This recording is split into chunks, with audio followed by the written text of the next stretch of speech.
بسم اللہ الرحمن الرحیم نحمد و نصلی علی رسول الکریم اما بعد۔ اللہ وبرکاتہ۔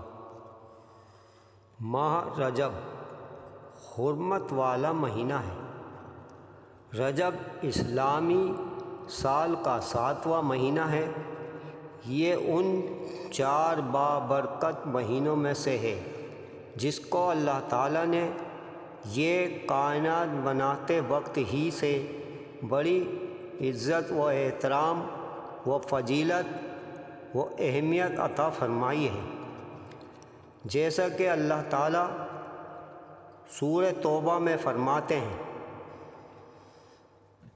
جس کا ترجمہ ہے: حقیقت یہ ہے کہ اللہ کے نزدیک مہینوں کی تعداد 12 مہینے ہیں جو اللہ کی کتاب یعنی لوح محفوظ کے مطابق اس دن سے نافذ چلی آتی ہے جس دن اللہ نے آسمانوں اور زمین کو پیدا کیا تھا۔ ان 12 مہینوں میں سے 4 حرمت والے مہینے ہیں۔ یہی دین کا سیدھا تقاضا ہے۔ آسان ترجمہ قرآن۔ اس آیت سے یہ حقیقت واضح ہوتی ہے کہ اسلامی سال کے 12 مہینے اللہ تعالیٰ نے خود مقرر فرمائے ہیں، جس سے اسلامی سال اور اس کے مہینوں کی قدر و قیمت اور اہمیت بخوبی واضح ہوتی ہے۔ اسی طرح اس سے معلوم ہوا کہ ان 12 مہینوں میں سے 4 مہینے حرمت، عظمت و احترام والے ہیں۔ ان کو اشہر الحرام بھی کہا جاتا ہے۔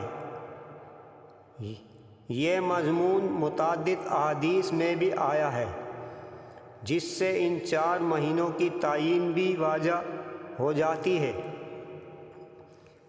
جیسا کہ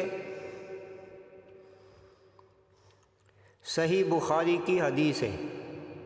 ترجمہ: حضور صلی اللہ علیہ وسلم نے حجۃ الوداع کے موقع پر ارشاد فرمایا کہ زمانہ اب اپنی سی حیت اور شکل میں واپس آ گیا ہے جو اس وقت تھی جب اللہ نے آسمان اور زمین کو پیدا فرمایا تھا۔ سال 12 مہینوں کا ہوتا ہے۔ ان میں سے 4 مہینے حرمت، عظمت و احترام والے ہیں، 3 تو مسلسل ہیں یعنی ذوالقعدہ، ذوالحجہ اور محرم، اور 4تھا مہینہ رجب کا ہے جو کہ جمادی الثانی اور شعبان کے درمیان ہے۔ ماہ رجب المجرب کی فضیلت کا نتیجہ اس کا تقاضا ہے۔ ان مہینوں کی عزت و عظمت اور احترام کی بدولت ان میں ادا کی جانے والی عبادت کے اجر و ثواب میں اضافہ ہوتا ہے، جبکہ گناہوں کے وبال اور عذاب میں بھی زیادتی ہوتی ہے۔ اس کا تقاضا یہ ہے کہ ان مہینوں میں عبادت کی ادائیگی اور گناہوں سے بچنے کا بخوبی اہتمام کرنا چاہیے۔ حضرات اہل علم فرماتے ہیں کہ جو شخص ان 4 مہینوں میں عبادت کا اہتمام کرتا ہے، اس کو سال کے باقی مہینوں میں بھی عبادت کی توفیق ہو جاتی ہے، اور جو شخص ان مہینوں میں گناہوں سے بچنے کی بھرپور کوشش کرتا ہے تو سال کے باقی مہینوں میں بھی اسے گناہوں سے بچنے کی توفیق ہوتی ہے۔ مذکورہ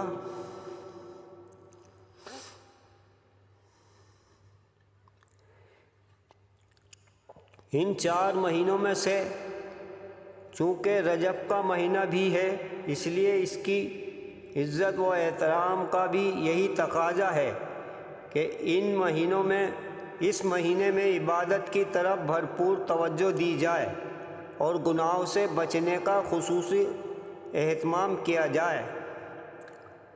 رجب کا مہینہ شروع ہونے پر حضور صلی اللہ علیہ وسلم کا مبارک عمل، جب رجب کا مہینہ شروع ہوتا تو حضور صلی اللہ علیہ وسلم یہ دعا مانگتے: اللہم بارک لنا فی رجب و شعبان و بلغنا رمضان۔ اللہم بارک لنا فی رجب و شعبان و بلغنا رمضان۔ ترجمہ: اے اللہ ہمارے لیے ماہ رجب اور شعبان میں برکت عطا فرمائیے اور ہمیں رمضان تک پہنچائیے۔ طبرانی شریف کی حدیث ہے۔ ماہ رجب کے اعمال سے متعلق ایک اہم وجاہت یہ بات بلا شبہ درست ہے کہ اس مہینے میں عبادت کے اہتمام اور نیکیوں کے ذوق و شوق میں اضافہ ہونا چاہیے۔ البتہ یہ یاد رہے کہ اس مہینے کی کسی تاریخ یا دن میں شریعت نے کوئی خاص عبادت مقرر نہیں فرمائی اور نہ ہی کسی اضافی عبادت کو کسی موقع پر لازم قرار دیا ہے، بلکہ موقع محل کے اعتبار سے شب و روز میں نوافل، روزہ، ذکر و تلاوت، دعائیں، صدقات اور اسی طرح کی دیگر جتنی بھی نیکیاں اور عبادت ہیں وہ ادا کی جا سکتی ہیں۔ اس لیے اس مہینے میں اپنی طرف سے کوئی عبادت لازم قرار دینا اور اس کا خصوصی اہتمام کرنا شریعت کے خلاف ہے۔ اس سے ان حضرات کی غلطی واضح ہو جاتی ہے کہ جو رجب کی کسی تاریخ یا دن رات سے متعلق خاص نمازیں، روزے یا دیگر عبادت مقرر کر لیتے ہیں اور ان کے بے بنیادی فضائل بیان کرتے ہیں، یاد رہے کہ یہ بات دین کی واضح خلاف ورزی اور بہت بڑا گناہ ہے۔ اس وجاہت کے بعد اس ماہ مبارک کے اعمال اور بدعات و رسومات کی تفصیلی جائزہ لیتے ہیں۔ ماہ رجب کے روزے، مذکورہ بالا سے یہ بات واضح ہو چکی ہے کہ اس مہینے میں دیگر عبادت کی طرح روزے رکھنے کی بھی فضیلت ہے۔ خود حضور صلی اللہ علیہ وسلم سے بھی اسی طرح بعض صحابہ کرام اور تابعین اعظم سے بھی اس ماہ میں روزہ رکھنا ثابت ہے۔ اس لیے رجب کے پورے مہینے میں کسی بھی دن روزہ رکھا جا سکتا ہے۔ عمومی طور پر ہر دن کے روزے کی فضیلت ہے، چنانچہ ہر شخص اپنی وسعت و طاقت کے مطابق پورے مہینے میں جتنے بھی چاہے روزے رکھ سکتا ہے۔ اس سے معلوم ہوا کہ رجب کے مہینے میں روزے رکھنے کے لیے کوئی خاص دن مقرر نہیں اور نہ ہی متبارک احادیث سے ماہ رجب کے کسی خاص دن کے روزے کی فضیلت ثابت ہے۔ اس لیے جو لوگ 27 رجب یا کسی اور تاریخ کو روزے کے لیے خاص کر کے اس کے لیے اپنی طرف سے فضائل بیان کرتے ہیں وہ واضح غلطی کا شکار ہیں۔ جیسا کہ آج کل لوگ 27 رجب کے روزے کا خصوصی اہتمام کرتے ہیں، اس کو ہجاری کا روزہ کہتے ہیں، تو اس کی خاص فضیلت متبارک احادیث سے ثابت نہیں ہے، بلکہ یہ رجب کے عام دنوں کی طرح ایک دن ہے۔ البتہ ان بے بنیاد باتوں سے بچتے رہیں ان بے بنیاد باتوں سے بچتے ہوئے اگر کوئی شخص 27ویں تاریخ کو رجب کی عام تاریخ سمجھتے ہوئے روزہ رکھ لیتا ہے تو یہ جائز ہے، کیونکہ یہ بھی رجب ہی کا ایک دن ہے۔ ساتھ میں یہ بھی بات واضح رہے کہ رجب میں روزہ رکھنا زیادہ سے زیادہ مستحب عمل ہے، اس کو ضروری سمجھنا اور اس معاملے میں حد سے تجاوز کرنا ناجائز ہے۔ صحیح مسلم۔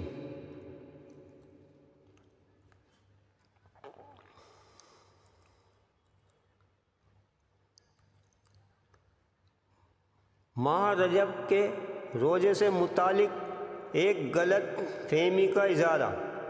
بعض روایتوں سے ماہ رجب میں روزے رکھنے کی ممانعت معلوم ہوتی ہے، تو اس کا جواب یہ ہے کہ یہ ممانعت اس صورت میں ہے کہ جب اس کو حد سے زیادہ اہمیت دی جائے یا ماہ رجب کی تعظیم میں غلو سے کام لیا جائے اور اسی نیت سے روزہ رکھا جائے، یا اس کو لازم سمجھا جائے، یا محض یا مخصوص ایام میں روزہ رکھنے کی منگھڑت فضیلت بیان کی جائے۔ ظاہر ہے کہ تمام باتیں غیر شرعی ہیں۔ ماہ رجب کے 100 روز کی عبادت۔ رجب کے مہینے کی فضیلت کا تقاضا یہ ہے کہ اس میں عبادت کا اہتمام کیا جائے۔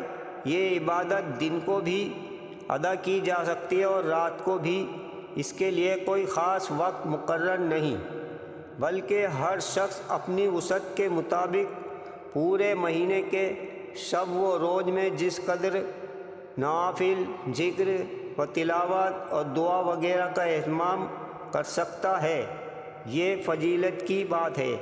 اسی طرح جن کو رات کے وقت عبادت کا موقع میسر آتا ہے تو وہ جتنی رات یا راتوں کا جس قدر حصہ عبادت میں بسر کر سکتا ہے تو یہ بھی سعادت کی بات ہے۔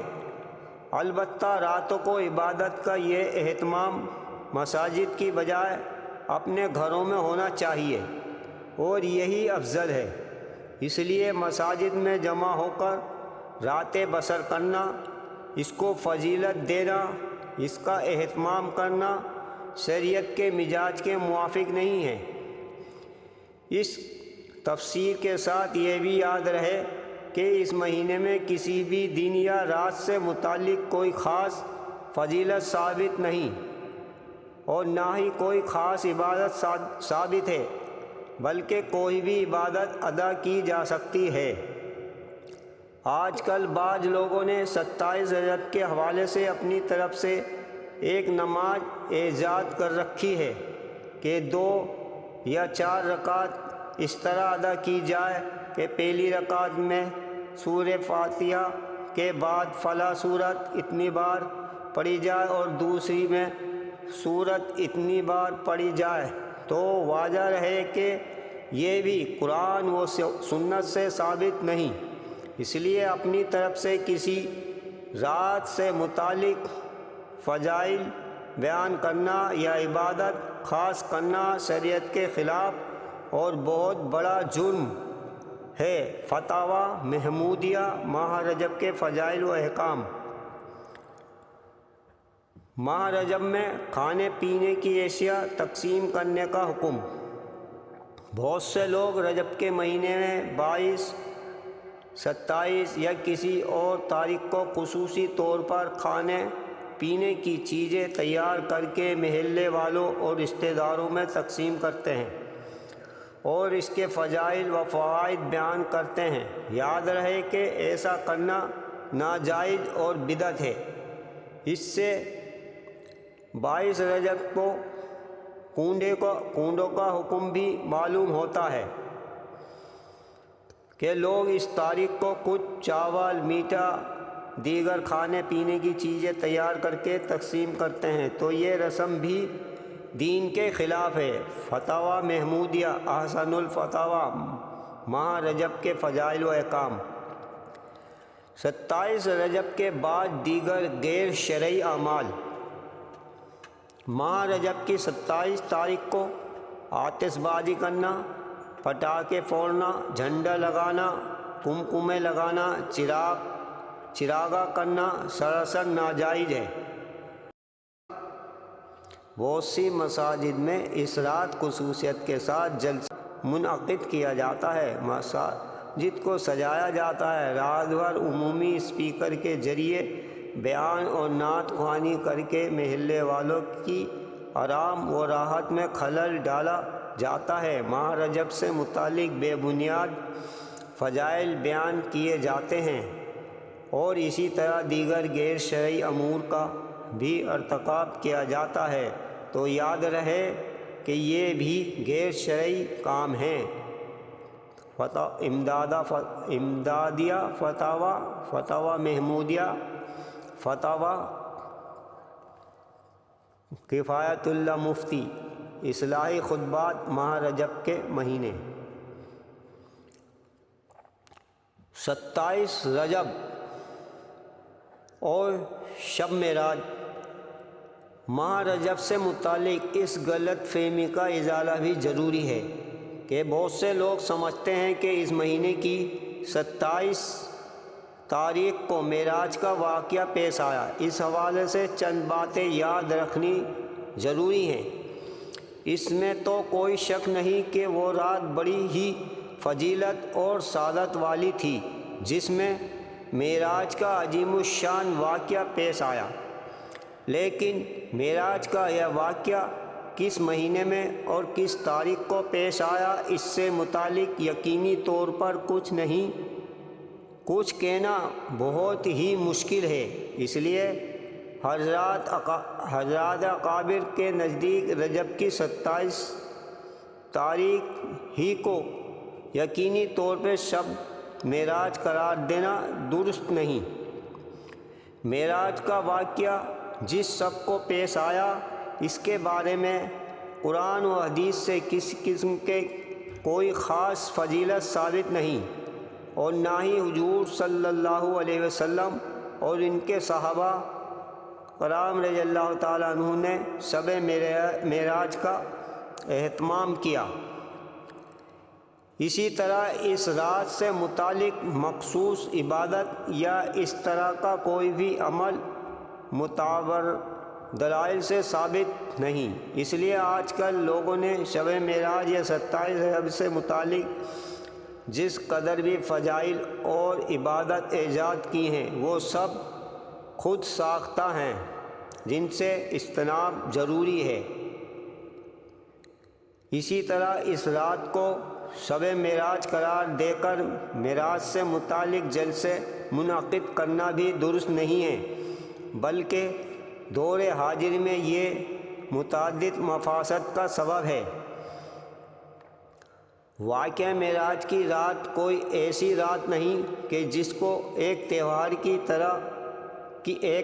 کی صورت دے کر منانے کا اہتمام کیا جائے، بلکہ یہ ہونا چاہیے کہ اس واقعہ معراج میں پیش آنے والے واقعات اور مشاہدات سے ہم سبق لیں، اس کے پیغام کو سمجھنے کی کوشش کریں، اس پورے واقعے سے جن اعمال کو کرنے کی اہمیت معلوم ہو رہی ہے ان کو سر انجام دینے کی کوشش کی جائے، اور جن کاموں سے بچنے کی دعوت دی گئی ہے ان سے بچنے کی بھرپور کوشش کی جائے۔